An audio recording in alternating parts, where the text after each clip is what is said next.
Hi, welcome to BariNation, where we support the bariatric community with humor, humility, and honesty. You've just tuned into a podcast that welcomes you into a community, a resource center, and a safe place that powers your journey towards personal wellness. Our goal is you leave us today feeling hopeful, inspired, and ready to live your best bariatric life.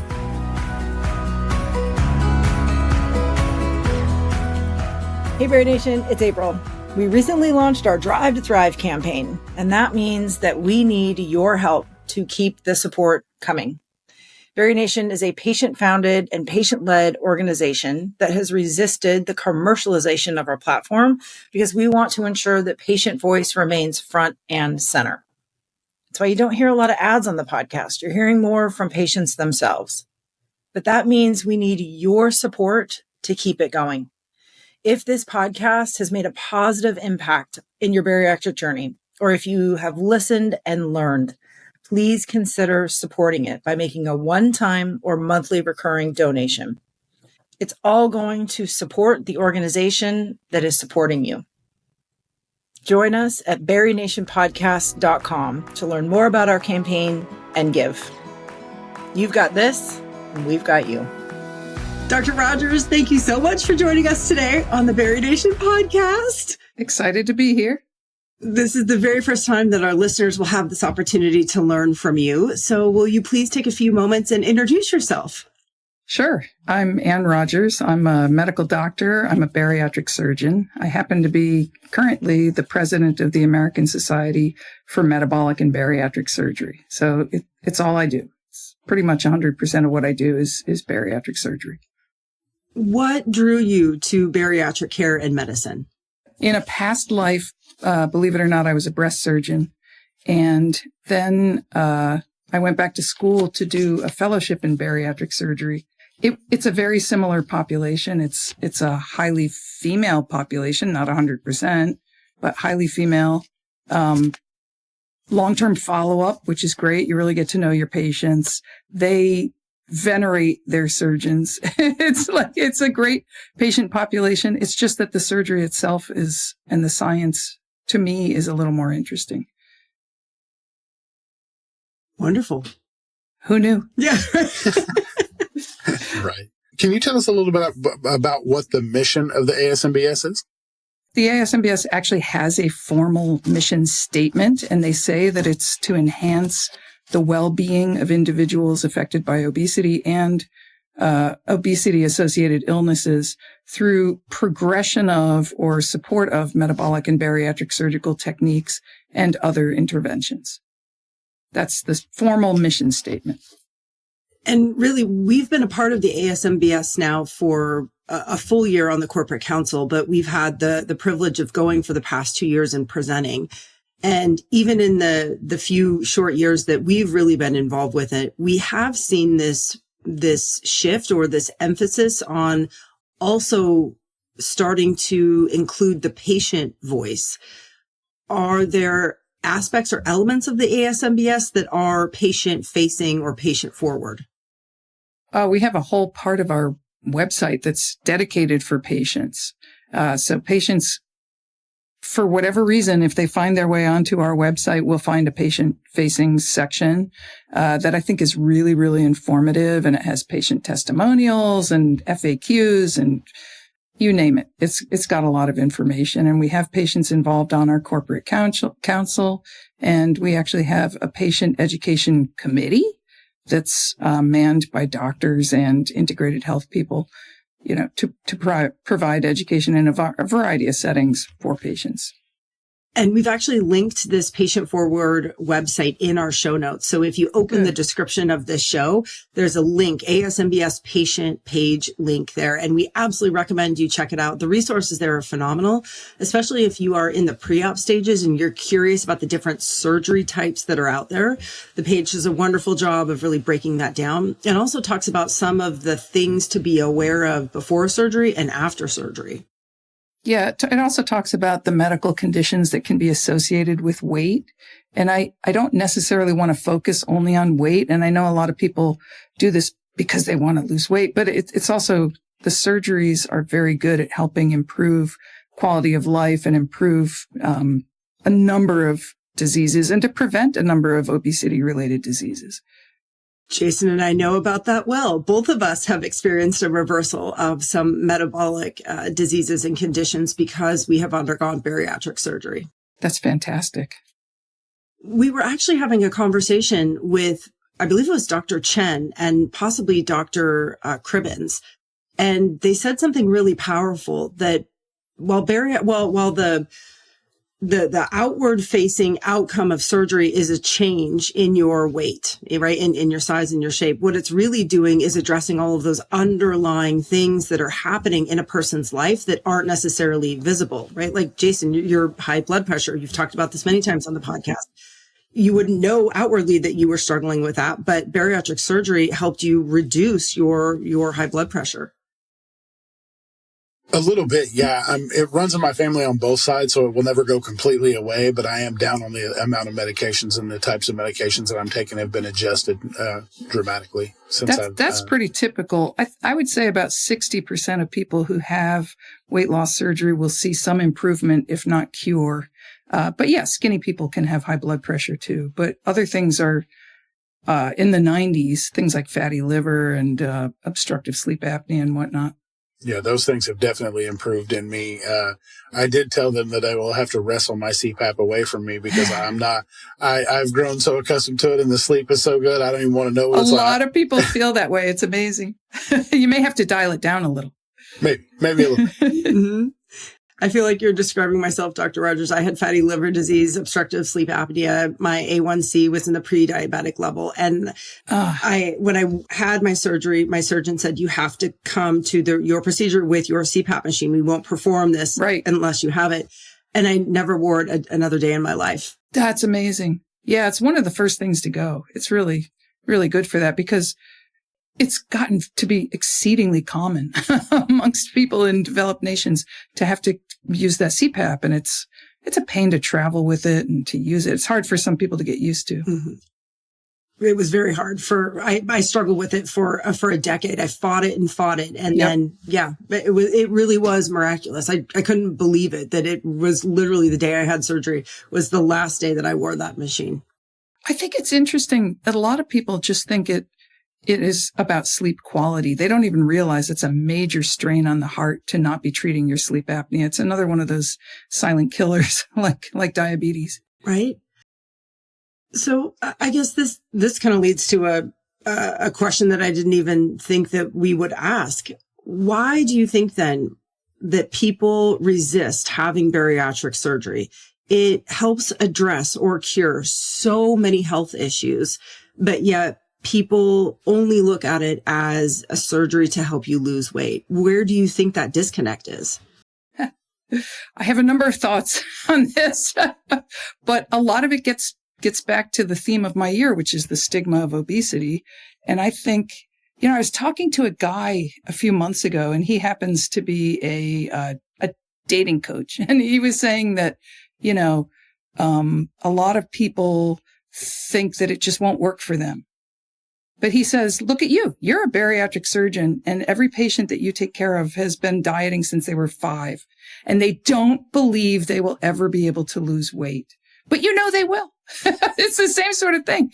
It's just entirely different from conventional diet and exercise. And I think partly people are unaware of that. Partly, I think doctors are not up to date on how safe it is. They think it's rash.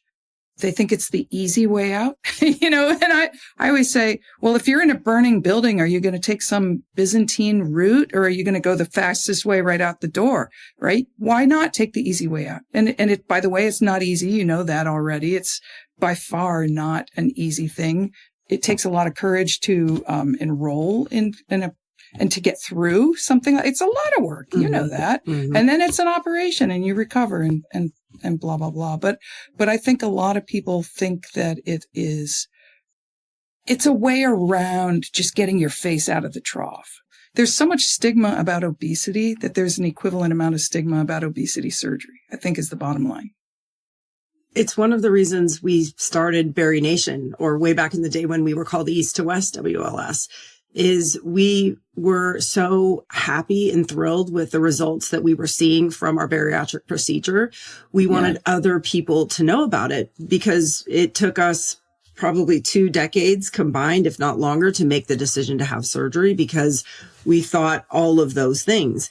And in our hearts, we believe and still do that the more people who can hear and see patients living successfully after surgery, the more people we will inspire to book that consultation and just learn more about the life that can exist for you on the other side of surgery.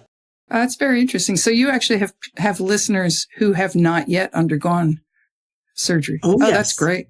That's great. It's great to educate as many people as possible. Yes, absolutely. You said earlier, the theme of this year's ASMBS conference is lifting shame and stigma. How did you arrive at that theme? This has been the whole focus of my year. So my year goes from June to June. And then my annual meeting is going to be in June in Washington, D.C. And I decided that my theme was going to be ending the stigma of obesity. And it's something I've cared about for a very long time.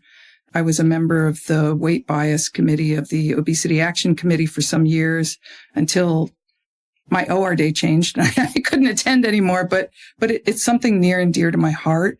And, one of our past presidents some years ago, Stacey Bretthauer, was giving his speech at his, annual meeting. And he said that obesity is probably the most poorly understood medical problem. And I think that is really true. And I think if we can attack the stigma angle of it, it'll make it easier for people to access the treatments that exist because it is just a set of medical problems for which we have medical treatments. There shouldn't be any stigma whatsoever. And we know that there are other health issues such as mental health and alcohol abuse disorders and things like that that have had a lot of stigma attached to them. And then once we get beyond that and people start getting treated, it becomes accepted. So it is my greatest hope that that's going to be the same for obesity treatments. Yeah, we couldn't agree more. You spoke on this a little bit. How do you see shame and stigma preventing people from accessing the obesity care? They don't even want to go into a doctor's office. They're sure that they're going to be put down. And we know that happens. There's all sorts of literature that says that health professionals, even people who work in obesity facing fields, tend to put patients down, whether it's openly, overtly, or just they don't even realize it's happening necessarily, but they can say some pretty hurtful and harmful things. And a lot of patients just don't even want to go there, and it's also hard for them to maybe get to an office, or maybe the office doesn't have chairs and doorways that fit them. It's just the whole system is not set up appropriately for people of size to access in a lot of places. We were actually talking about this this week in the BariNation membership community. Some of our most poignant conversations happen when members join one of our support groups or classes or meetups, and they talk about an experience they just had, even at a bariatric follow-up appointment. Yep. And it breaks our heart because they're excited to talk about, the things that they're learning and what they've done, and they would like a benchmark of progress. But then when their bariatric surgeon responds with something that is a little bit judgmental of maybe where they haven't been, it just opens up this whole spiral of shame that is hard to break free from.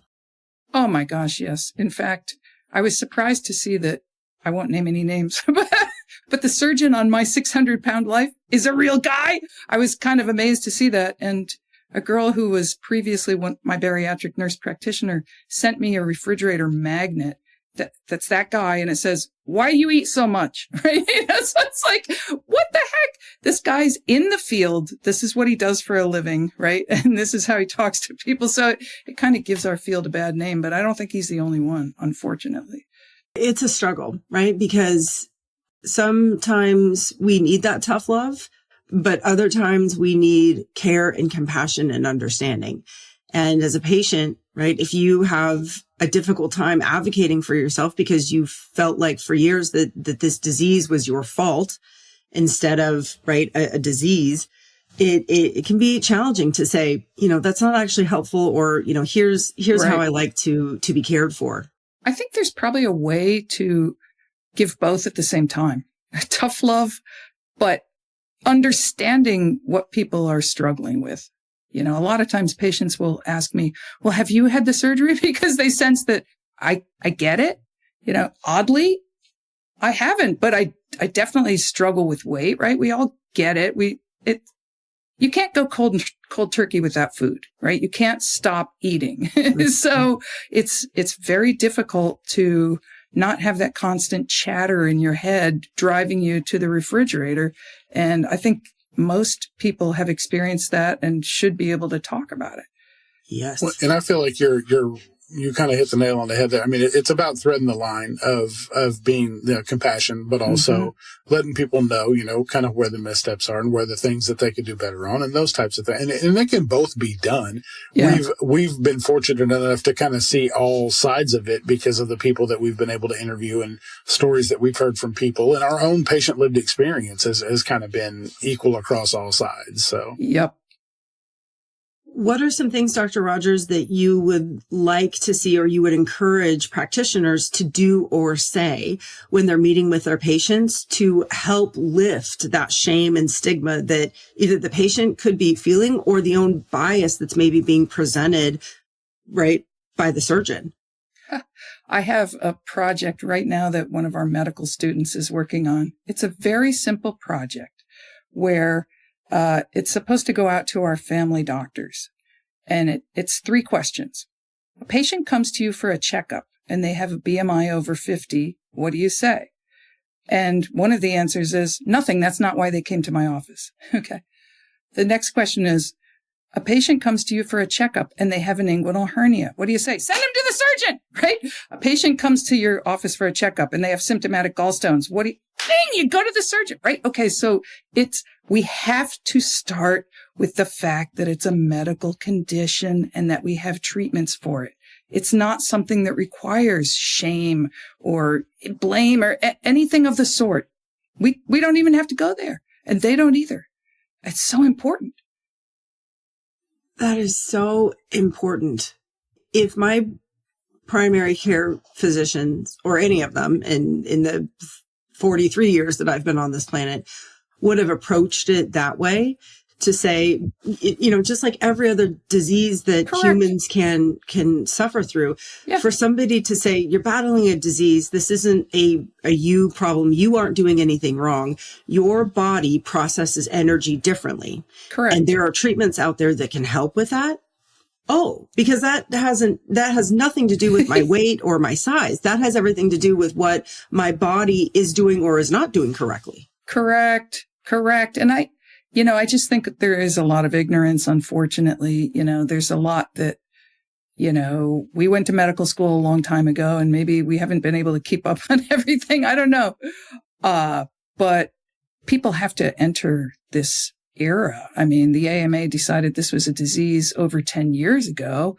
And whether you believe it or not, it just is. And most insurances cover at least the surgical treatment of obesity, severe obesity. Yes.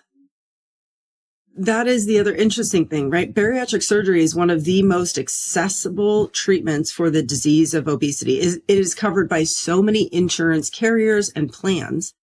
Yet, and please correct me if I'm wrong, only 1% of the people who qualify actually undergo surgery.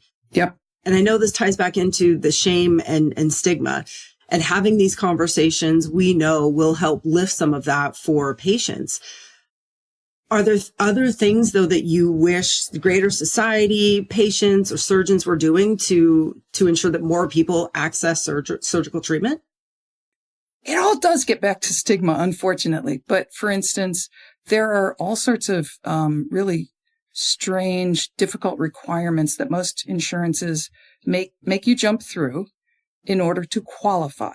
And that, for a lot of insurances, is somewhere between 3 months and a year of preoperative classes and A lot of insurances will require that you have meetings with dietitians. Oh, but they won't pay for it, right? So it's an unfunded mandate. It's like, what? I often say, if you had a hernia and they made you go through 6 months of classes to learn not to strain, how many people would have hernia surgery? Nobody would. It just doesn't make sense, right? But so they put all sorts of roadblocks.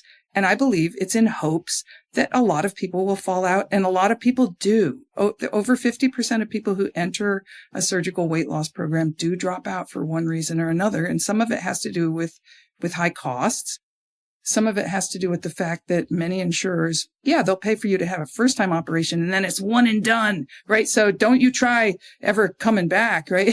So can you imagine if you had treatment for a cancer and it recurred? They wouldn't say, you turkey, how dare you let it come back? They'd feel bad for you, and they would pay for you to have further treatment for your cancer, right? It should be the same thing for obesity. It's not one and done. It's a lifelong, it's a chronic disease that wants to recur. And so we should be prepared for the treatments to go on if necessary. Like anything else.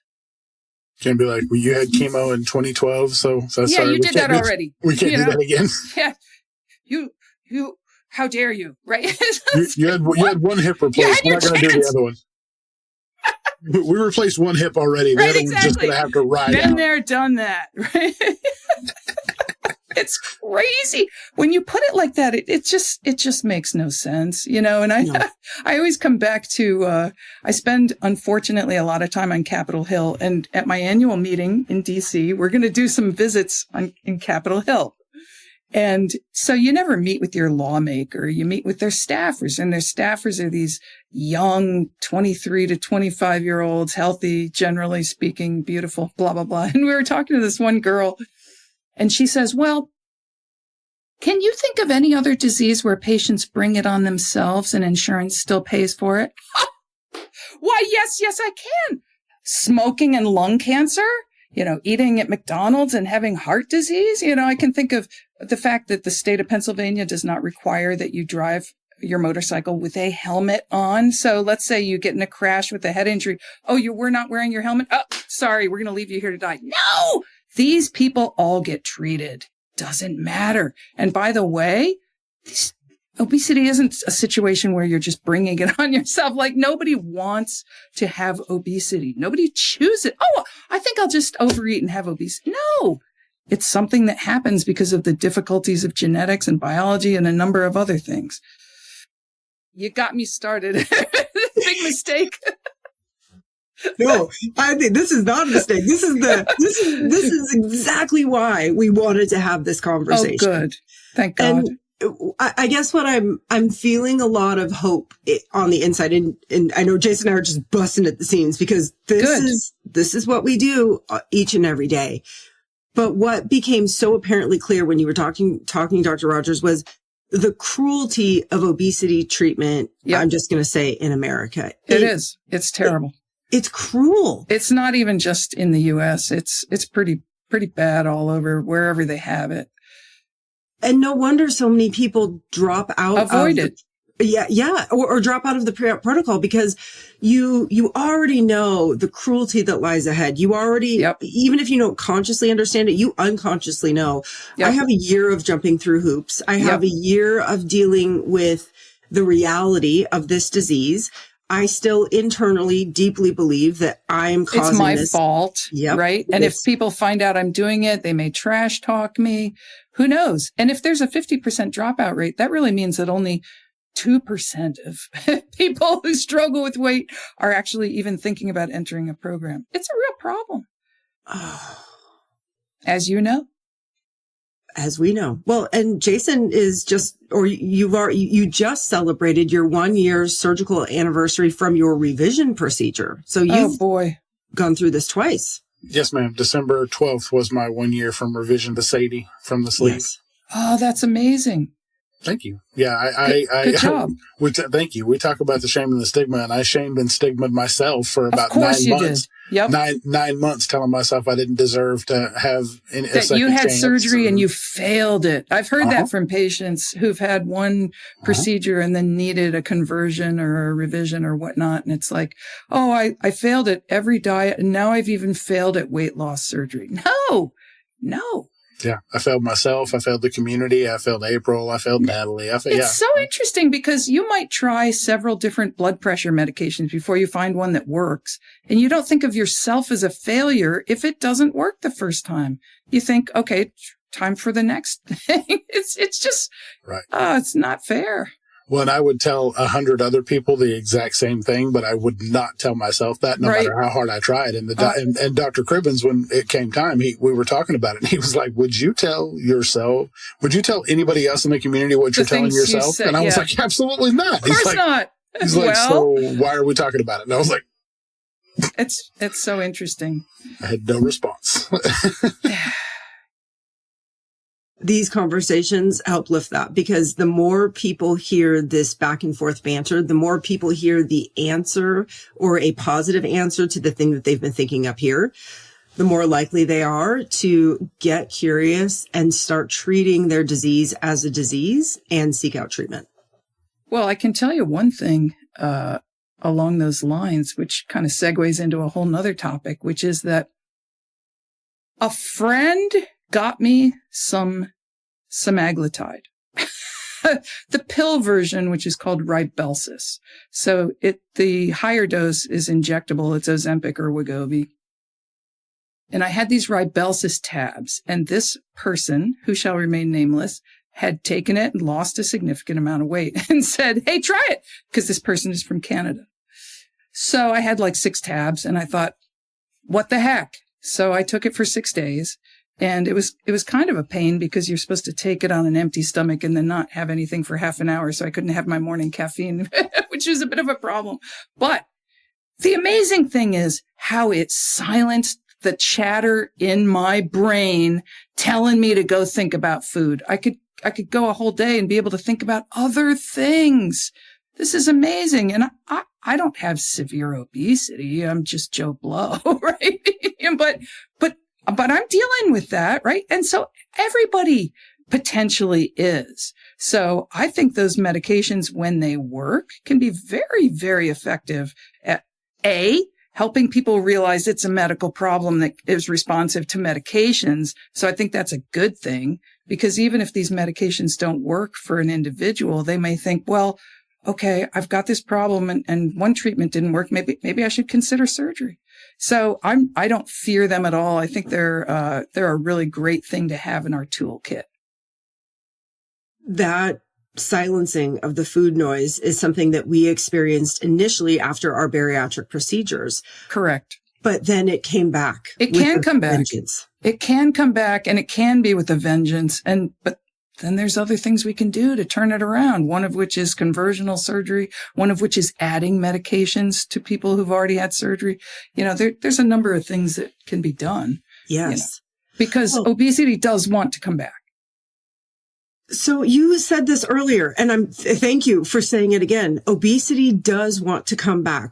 Why do you say that? Can you explain that mechanism? It's just a chronic recurring disease that's driven by genetics. I don't know if it's because, we're supposed to be dreading another ice age and, we're supposed to have extra fat on our bodies to live through. I don't know why. I mean, genetics, we haven't begun to catch up with our own genetics. It's only in the 1970s that people started living into their 70s in this country, right? So now we're surrounded by people in their 70s, 80s, 90s, and we think it's pretty recent that has been the case. And even I, at my advanced age, have by far outlived my usefulness genetically. Not that I'm ready to die yet, but yeah, it's just complex biology. We don't understand it all, but I know that it's very willing to try to come back. It just clicked in my brain, and this is going to sound a little odd for people who have been listening to this podcast or members of our community. I am the type of person that always wants to know the why. My brain is always saying, right, but why, but why, but why? I know, me too. Okay, right? But we don't. Alas. But we don't. And I guess what just clicked is it doesn't matter why you are experiencing or you're noticing the recurrence of some of your obesity symptoms. Yep. The reason is it's a disease. Yeah, correct. And we can give ourselves permission to stop there. Yeah, exactly. Stop asking why, because you're looking for a why that's a blame thing. That's something you did wrong. It's pointless. You're innocent. That just gave me chills. Good. It should. How am I this many years? How am I 5.5 years into my bariatric journey? And I'm just now understanding this.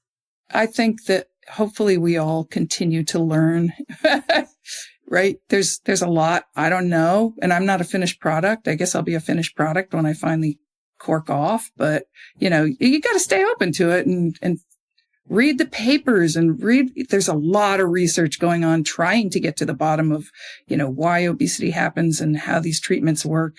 Yeah, we don't claim to understand it all. And what they knew back when you had your surgery was probably cutting edge, but there's been more stuff coming since then. Well, and really what you just described, Dr. Rogers, is our support theme in BariNation for 2025, which is relentless curiosity. Good. Absolutely. We're encouraging our members. We're encouraging you, our listeners, and the people that enjoy this podcast to lean into relentless curiosity and to never give up on asking that why question, to continue to pursue these answers. But what also comes with curiosity is especially for me, which I'm going to have to embrace this year, is it's good enough to stop at because you're fighting a disease. The why is exactly. It doesn't have to be a failing on your part. No. And it's not a failure on my part. It is the disease progressing. Yep. Or trying to. Yeah. Oh, it's not trying. It is. Well, there's a little graph that I draw for patients sometimes. Sometimes they'll come to my clinic and be upset about some weight regain. So I will draw a graph of time versus weight. Maybe it'll show up here, because what's pretty typical in developed nations is that with time, people tend to gain weight. I don't know if you can see it. See that line going up? People tend to gain weight over time. That's normal. And an operation will send you to a good weight really fast. And then everybody wants to stay at that good weight.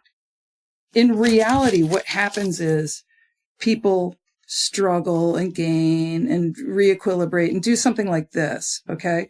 Now, if you totally decided to go back to any old habits that you had, you would parallel that curve and you might find that eventually you regained all your weight, but you're still better off than if you had done nothing at all.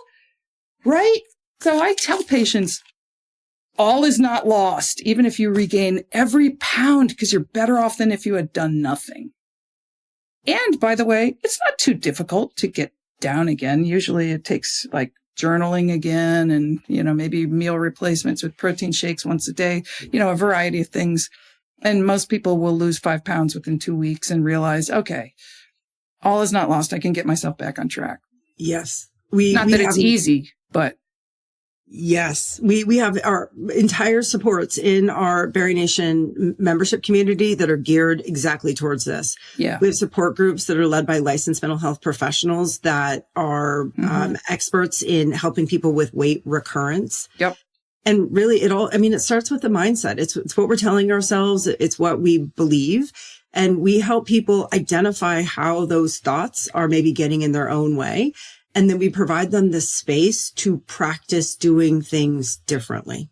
Not just that, and all these mental health professionals will know that a lot of it has to do with behavioral stuff, which is all the people that surround you, right? And some of them are hurt by the fact that you've lost weight, or some of them like you because you're the heavy person. There's a variety of strange, interactional things that surround weight, so you have to not just get your own head screwed on straight. You have to know who's good for you and who is not, basically. Well, it's one of the things we like to tell people too, when you were talking about getting, not kind of getting back to basics and starting, it's important that we're telling people that you're not starting over. Right. You're starting where you are because you have more tools in your toolbox now than Correct. you did before on any other diet when you would have just, now I failed the diet. Now we're going to start again on Monday. Any day is a good day to start, and you're meeting yourself where you are. Yep. You're not starting over from scratch. No. And all these resolutions, new year, new me, blah! Start anytime. Yeah. Anytime, whenever you feel like you can. Oh yeah, the countdown to the gym flood is on because I have I've been going about six months now solid, and all of the people in the gym that are core that go every day, we're just counting down because we know it's about to get busy. Oh my gosh, that's a good point. Mm-hmm. Yeesh. Mm-hmm. I'm gonna get a shirt made that says "New Year, same me." It's so true. We talk about this all the time. There is no reason that we need to wait to start to do things differently or to try things differently. And as we talk often about, it's not that we are learning absolutely brand new things before and after surgery. Right. We're learning how to do what we already know how to do, just a little bit differently. Well, I've listened to your podcast before, and one of the things that you've spoken about is just mindfulness. And it is very, very easy to go through life mindlessly in for so many reasons. This is part of one of the tenets of Buddhism, right? Is just to calm down and take a breath and think about the fact that you're okay. Right now, we're safe. Right now, there's no rhinoceros chasing us that I think. But it's hard to be mindful. It's so easy to just turn your brain off and go through life and wake up and realize, hey, that bad thing happened. Maybe if I'd been a little more aware, things would have been okay. Mm-hmm. Well, before surgery, we had food to help us with that mindlessness. That was an easy pathway for us. And after surgery, we have to, as Laura Grabo teaches, right? We have to catch that thinking. We have to check it and we have to change it. But the gift of surgery is it gives us the space between what we used to do and what we want to do. We all of a sudden have this capacity to really live life differently. And that's what this is all about, getting the space and grace from the disease so that we can engage with life in different ways. I think that's true. And you make me realize that a lot of people believe that these operations work simply because they can't eat as much. And I think that's just, they started coming up with these operations in the 50s, and maybe that was the plan, just to limit, it's like jaw wiring, just limit how much food people can take in. But most of these operations work because of hormonal effects that just so happen to be related to these reconstructions, so people should get away from thinking about, restriction and malabsorption. No, it's mostly hormonal effects. And that's why these medications kind of work in a similar way because they're hormonal agonists, right? Mm-hmm. Yeah, but I wish we could go back in time and come up with new ways to make these operations work that didn't require that much restriction, because in a way, I think people are counting on it to take care of the problem. And they're using, these operations kind of like, an airbag deploying, they're driving at 90 miles an hour and the airbag deploys, right? And suddenly they realize they better slow down. No, you got to drive slowly within the lanes and not crash into a bulkhead and not have the thing deploy, right? Yeah. So this whole thing about, it'll make me have dumping or it'll make me vomit. No, I wish that had never happened in the first place, because that's really not what these operations are based on. Well, and especially if you're somebody like me who didn't have I have zero food aversion, so I can do whatever. I have nothing. There's no dumping. There's no any of that foolishness. So if I was counting on that to help me, I'm out of luck. Exactly. So even with bypass patients, maybe 5 to 10% of patients have actual dumping, right? So we want to scare everybody about dumping so they won't even try cake and ice cream because the vast majority of people will be able to, right? And so then there's got to be something else that leads you to think about, am I actually hungry? Or what is my body asking for right now? Probably not that cake. And it never tastes as good as it looks. Donuts, they're never as good. You regret it afterwards, right? What does your body actually really want and need? I think most Americans don't even know what hunger is because they fear it and dread it so much that they eat constantly so that they don't feel the pain of hunger, right? They don't even know what it is. They don't recognize it. They don't allow themselves to have it, right? They know what fullness is. Fullness is like you got to unzip your pants and sit back from the table because you're in so much agony, right? It's like there are other ways to experience this. Yes. And I know for me as a patient, I never experienced fullness before surgery, or there was maybe a few times where it was that, right? This uncomfortable feeling. Yes, because a lot of women tend to graze. Guys will eat big portion sizes. Women will be snacking and grazing all day long, right? Yeah. So they're constantly having something in there, but maybe not filling them up. Yeah. Well, and my hunger never dissipated. My hunger was constant. And after surgery, right, I was prescribed a GLP-1 medication, and it absolutely helps eliminate that food noise. Yep. I mean, I've lost access to it several times now, but it's amazing and it's frustrating at the same time because starting in 2025, I will not have access to it anymore. So my options are extremely limited. It's deeply disturbing, and they're very expensive right now because they're not generic. And I don't think we're going to get our first generics until like 2027. So it's going to take a while before a lot of people can afford them. We've read in the news the Biden administration wants to add GLP-1 medications to Medicare and possibly Medicaid. I mean, and I think a lot of people are holding out hope that insurance companies or the government will make these medications available. Do you see that actually being the case in the near future? Alas, no. We have been trying to pass the Treat and Reduce Obesity Act in Congress for the last, 13 years or so. So those medications have been specifically disallowed by Medicare, probably because of the valvular heart disease that was seen with fen-phen. But we've had a number of things since then that are FDA approved that do not cause those problems, and Medicare continues not to pay for them.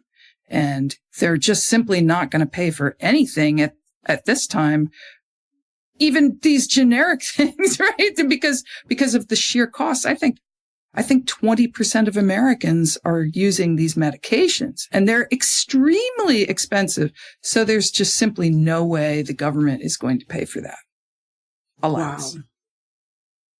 So really the best still form of treatment that people can access will remain bariatric surgery. Yes. And thankfully, most people have at least limited coverage for it. Not everybody, but most people do. Most conventional insurers do pay for it. Yes. Wow. Okay. Well, we have just a few more minutes left. Jason, do you want to, so we have 3 questions left. What can patients do to help, or what can patients do to access care? What can practitioners do to help more people access care? And then your bold predictions for 2025. Yeah. I think, most doctors, primary care providers are like a mouse on a wheel. They're just running to catch up. They're paid to see patients every 6 minutes. And, they may see 30 to 50 people a day and then go home and do their charting later. So it's hard for them, I believe, to keep up on, modern medical stuff in something that may not even be their field. So hopefully while they're driving, they're listening to this podcast so they can get a sense that this is a very safe set of procedures. It's the most common set of procedures done in academic medical centers. It's safer than hernia and gallbladder surgery. So it's not like the old days where it was considered rash and dangerous and, you're a high leak rate. Now that we do everything well, most things through minimally invasive techniques, laparoscopic or robotic. These have gotten to be very safe procedures. Some of them can be done on an outpatient basis, so if doctors would just realize that, I think they'd be more likely to recommend it to patients, right? And patients need to know the same thing. It's not something to fear and dread. Yeah, it's a big commitment. It's a lot of work, but there are other things that we deem to be worthwhile that we put the work in for. And this is you. This is your health. I tell women, there's exactly 2 things that women do for themselves. They get their hair trimmed every 6 weeks and bariatric surgery. It's like, nobody does this for themselves. They need to. It's important. Yeah. So my predictions for 2025 are that it's probably not going to be too different from 2024. I think most insurances will still cover it. I think it will still be difficult to get GLP-1 agonists for one reason or another, but I know they're working on more. So more and more are going to come available. So, it's getting a lot of play, and it's making people realize that treatments are out there. So I only see that as a good thing. Awesome. Wow. Okay. We like to give our guests kind of the final word at the end of our show. So when you kind of reflect on everything that we've talked about today, which is, it was a amazing conversation. What's the one thing that you were hoping patients, and then the one thing that you're hoping practitioners take away from this conversation? What I think patients should take away is I put on a pair of socks this morning, and I don't even know where I got them. It was a gift from a friend. It's got a bad word in it, which I won't say, but it basically says, you know what? You're amazing. Love yourself. And I think patients need to know that, right? You are not a bad person. This is not a failing on your part. You're worthy. You're here for a reason, and you're allowed to take care of yourself. And hopefully practitioners will hear that as well and realize nobody wants to be sick. Nobody wants to have a problem. Nobody wants to be heavy, blah, blah, blah. So just take pity on people and be nice to them and offer them some treatment. Wonderful. Dr. Rogers, thank you so much for joining us today. This conversation was amazing. Thank you for having me. It's been a pleasure.